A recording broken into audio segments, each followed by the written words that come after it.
tuna tlakalak hi Mount Tabor tlang ani a tlang chipa kan oma lali suwa mel danglam na tlang ani he lali suwa mel danglam na tlang a hian zakopale zohana le petera ten lali suwa nungan zuya ti chuan mosia le Elizate anon lang tel boka lali suwa mel lo thattak ema wangen anua man tia petera phei chuan lalpa he muna hian icham len mai te ang itan bok te pakhat mosia tan pakhat Eliza tan pakhat ti in alo soya a kai ni pon nuam kan te chukna chang kan thelo hei johana pa po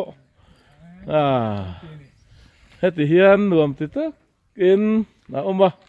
he tlang hi meter zanga somsari le panga meter zanga somsari panga sang wang le ani a hei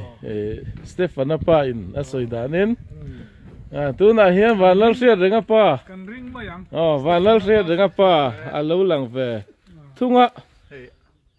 alung le thla khop mai vanam kan mai sutin khiat ni ti hian in kan kuai kau tial anga johana pa hian min lo dom saksela chemang lovin kalang ve du tlat maya ta hian ka kalang tu na kan mission director mail dang lam na tlanga ai mel sa mel po hi hei danglam em sen suwa mai breakfast po breakfast po akhat thaleng long thei loka mel po hi hei dang lam ta le mai hian trong trai na ka lo nei zo lim nei zo to nei zo to hole huna po tharawa dang lam tu na kanin helai leilung te po hi hon turen ka la ve nu la di le ka ti chin zong kha ni ro se